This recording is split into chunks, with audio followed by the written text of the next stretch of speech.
నమస్తే, welcome back our channel. అందరు ఎలా ఉన్నారు? బాగున్నారా? మీరందరూ బాగుండాలని మనస్ఫూర్తిగా కోరుకుంటున్నాను. ఈరోజు వీడియోలో మనం తప్పులు చేయడం వల్ల లక్ష్మీదేవి మన ఇంట్లోకి రాదు. ఆ తప్పులు ఏంటిదనేది ఈ వీడియోలో తెలుసుకుందాము. వీడియో ఎక్కడ స్కిప్ చేయకుండా చివరి వరకు చూడండి. అసలు లక్ష్మీదేవికి ఇలా ఉండడం అయితే అస్సలు ఇష్టం ఉండదండి. అవి ఏంటి అనేది ఇప్పుడు తెలుసుకుందాం. మొదటిది వచ్చేసి మన సింహద్వారం ఎప్పుడైనా ఎండిపోయినట్టుగా నిర్జీవంగా ఉంటుందో ఆ ఇంట్లోకి లక్ష్మీదేవి అస్సలు ప్రవేశం చేయదు. అంటే గడప ఎప్పుడైతే ఎండిపోయినట్టు నిర్జీవంగా ఉంటుందో అలా ఉండడం లక్ష్మీదేవికి అస్సలు ఇష్టం ఉండదట. కాబట్టి ఎప్పుడైనా గడపను ఎండిపోయినట్టుగా అస్సలు ఉంచుకోకూడదు. గడపకు ఎప్పటికప్పుడు పసుపు రాసి కుంకుమ బొట్లు పెట్టుకొని వరిపిండితో బొట్లు పెట్టుకొని ముగ్గులు అనేది వేసుకోవాలి. ఇలా గడప ఎప్పుడు కలకలలాడుతూ నిండుగా ఉండాలి అలంకరణతో. అప్పుడే లక్ష్మీదేవి మన ఇంట్లోకి ప్రవేశిస్తుందంట. కాబట్టి ఎప్పుడు గడపనైతే నిండుగా మంచిగా అలంకరణ చేసి పెట్టుకోవాలి. గడపకు పసుపు రాసేటప్పుడు ఆ పసుపులో కొంచెం పెరుగు వేయండి. పెరుగు వేయడం వల్ల కలర్ మంచిగా వస్తుంది. 2 రోజుల వరకు కూడా గడప పచ్చగా బాగుంటుంది. కాబట్టి ఎప్పుడు గడప పచ్చగా కలకలలాడుతూ ఉండాలి. కుంకుమ బొట్లతో వరిపిండి బొట్లతో కలకలలాడుతూ ఉండాలి. ఇలా గడప కలకలలాడుతూ ఉంటే మన ఇంట్లోకి లక్ష్మీదేవి ప్రవేశం అనేది జరుగుతుంది. ఇది మొదటి నియమము. రెండోది వచ్చేసి ఏ ఇంట్లోనైతే ఇల్లాలు కంటతడి పెట్టకూడదు. అంటే ఇంటి ఇల్లాలు ఎప్పుడు నిండింట్లో ఏడవకూడదండి. అంటే కష్టాలు ఉన్నప్పుడు ఏడుస్తారు కదా, అంటే ఆడవారిని ఎప్పుడు బాధ పెట్టకూడదు, ఇంట్లో ఏడిపించకూడదు. కాబట్టి ఆడవారిని భార్యను భర్త బాగా చూసుకోవాలి. ఆ ఆడవారికి కంట్లో అంటే భార్యకు కంటతడి పెట్టుకోకుండా చూసుకోవాలి. అలా భార్యనే కాదండి, తల్లిని తోబుట్టులను అందరినీ సంతోషంగా ఉండేలాగా చూసుకోవాలి. అట్లానే ఆడవారు కూడా మగవారిని బాగా చూసుకోవాలి. అంటే భర్తను నువ్వెందుకు చాతగాని వానివి, నువ్వెందుకు పనికిరానివని అలా భర్తను నిందించకూడదు ఇంట్లో. కాబట్టి భార్యకు భర్త విలువ ఇవ్వాలి, భర్తకు భార్య విలువనిచ్చి ఏ ఇంట్లోనైతే సుఖంగా సంతోషం ఉన్న దాంట్లో హ్యాపీగా ఉంటారో ఆ ఇంట్లో లక్ష్మీదేవి స్థిరంగా ఉంటుందట. కాబట్టి ఉన్న దానిలో సర్దుకుంటూ కుటుంబం అంతా హ్యాపీగా సంతోషంగా ఉంటారో ఆ ఇంట్లో లక్ష్మీదేవి ఉంటుందంట. కుటుంబం సంతోషంగా ఉండే ఇంట్లో లక్ష్మీదేవి ఉంటుందంట. అంటే అలా ఉండడం లక్ష్మీదేవికి ఇష్టం. కాబట్టి మనం ఎప్పుడైనా కుటుంబం హ్యాపీగా సంతోషంగా ఉన్న దానిలో ఉండాలి. తోబుట్టుల మనసు కూడా కష్టపెట్టకూడదు. అంటే మనము పెళ్లి చేసి పంపించిన తర్వాత చాలామంది తల్లిదండ్రులు లేని వాళ్ళు ఉంటారు కదా, అన్నలు కానీ తమ్ముళ్ళు కానీ, వారిని పట్టించుకోకు ఉంటారో ఆ ఇల్లు ఎప్పుడు డెవలప్ కాదండి. కాబట్టి తోబుట్టులను ఎప్పుడైనా వారికి సంవత్సరానికి ఒక్కసారైనా ఇంటికి పిలుచుకొని పసుపు కుంకుమలు ఇచ్చి పంపించుకోవాలి. కనీసం ఒక జాకెట్ పీస్ అయినా వారికి ఇచ్చి పసుపు కుంకుమలు ఇచ్చి పంపించాలి. అలా చేస్తే ఆ ఇల్లు ఎప్పటికైనా డెవలప్ అవుతుంది, సిరి సంపదలతో ఉంటుందట. కాబట్టి ఎప్పుడు తోబుట్టుల మనసు అనేది కష్టపెట్టకూడదు. తోబుట్టులను మంచిగా చూసుకోవాలి. ఇలా ఉంటేనే లక్ష్మీదేవికి ఇష్టమట. ఆ ఇంట్లో లక్ష్మీదేవి ప్రవేశం అనేది జరుగుతుంది. పాలల్లో కూడా లక్ష్మీదేవి ఉంటుందట అండి.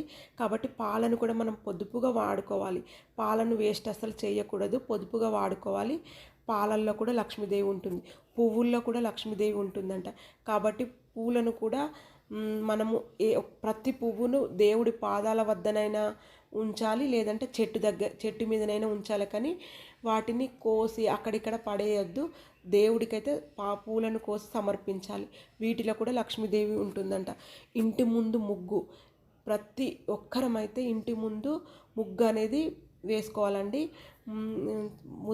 ఉదయమే లేవగానే ఇంటి ముందు ఊడ్చి కల్లాపు జల్లి ముగ్గులు అనేది పెట్టుకుంటే మంచిది. ఇప్పుడు అపార్ట్మెంట్స్ కాబట్టి మనకు ఉన్నంతలో చిన్నగా తుడిచి ఒక చిన్న ముగ్గు అనేది పెట్టుకోండి.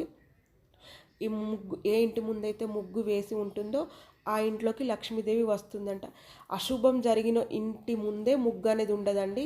మనం ముగ్గు వేయకపోవడం వల్ల బయట వాళ్ళు అనుకుంటారు వీళ్ళ ఇంట్లో ఏదో అశుభం జరిగింది అని చెప్పి అనుకొని వెళ్ళిపోతారట. కాబట్టి ఇంటి ముందు చిన్న ముగ్గు అయినా వేసి పెట్టుకోవాలి, ఇది మంచిది. కానీ ముగ్గు వేసేది కూడా చాక్ పీసులతోటి వేయొద్దండి, ముగ్గుతోటే వేయాలి. అది గాలికి పోయినా సరే కొంచెం దొడ్డుగా ముగ్గు పిండితోటే ముగ్గు అనేది వేసుకోండి. ఎట్టి పరిస్థితిలో మనం ముగ్గు వేసేటప్పుడు చాక్ పీస్ తోటి వేయకూడదు.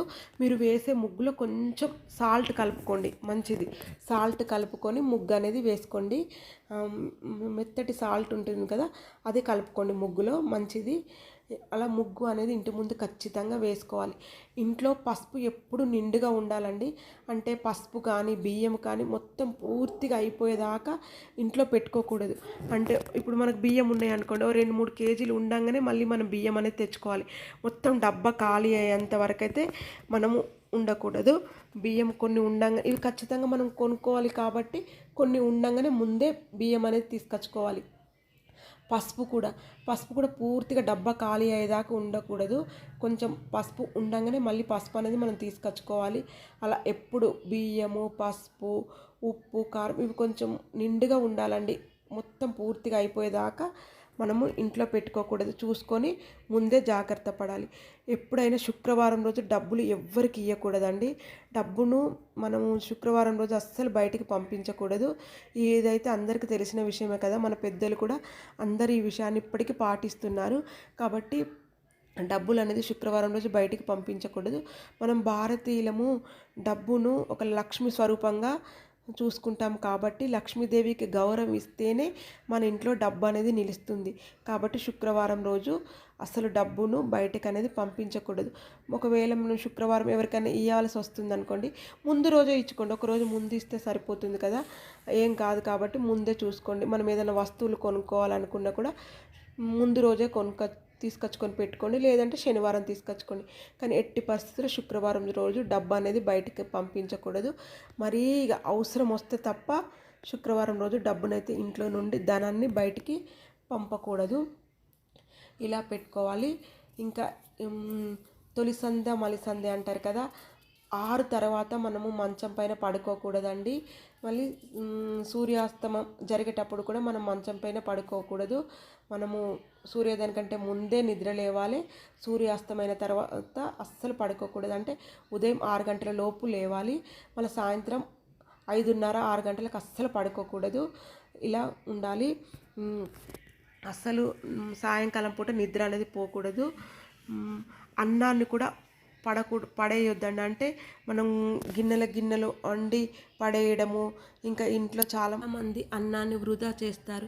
కానీ ఆ అన్నం లేక ఎంతోమంది బాధపడే వాళ్ళు ఉన్నారు. కాబట్టి అస్సలు అన్నాన్ని నెట్టకూడదండి. చాలామంది ఇంట్లో కూడా ఏదన్నా కొంచెం బాగాలేదన్నది కూడా అంటే ఇట్లా నెట్టేస్తారు. తినే పళ్ళాన్ని ఎప్పుడు నెట్టకూడదు. మంచం పైన కూర్చొని కూడా అన్నం తినకూడదు. ఈ నియమాన్ని కూడా అందరం పాటించాలి. అసలు ఈ తప్పు చేయకూడదు. ఇంట్లో తరచూ గొడవలు పడడం, ఒకరిపై ఒకరు చాడీలు చెప్పుకోవడం, ఇలాంటివి అస్సలు చేయకూడదు. ఉన్న దాంట్లో సర్దుకొని సంతోషంగా హ్యాపీగా ఉంటే ఆ ఇంట్లోకి లక్ష్మీదేవి వస్తుందంట. ఒకరిపై ఒకరు నిందించుకోవడం, ఒకరిపై ఒకరు అరుచుకోవడం ఇలా అస్సలు చేయకూడదు. ఇలా చేయడం వల్ల లక్ష్మీదేవికి అస్సలు ఇష్టం ఉండదంట.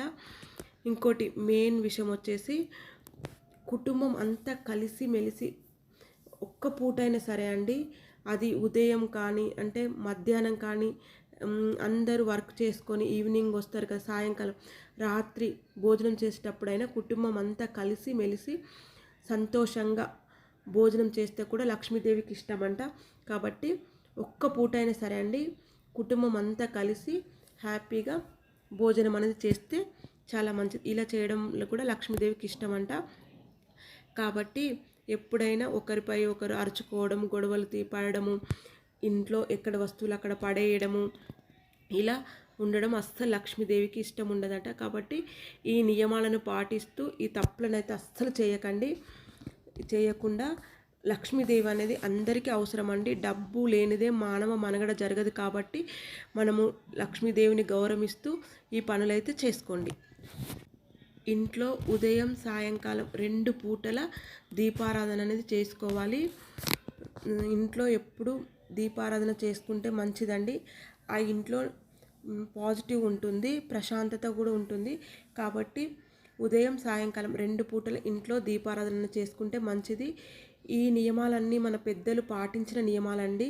ఇప్పుడు కొత్తగా వచ్చినవి ఏం కాదు. మన పూర్వీకులందరూ ఈ నియమాలన్నీ పాటించి నేవే కాబట్టి మనం కూడా ఈ నియమాలను పాటించి మన జీవితాన్ని కూడా సుఖంగా సాఫీగా సాగేలాగా చూసుకోవాలి. ఈ రోజుకైతే వీడియో ఇంతేనండి. మరొక మంచి వీడియోతో మళ్ళీ కలుసుకుందాం.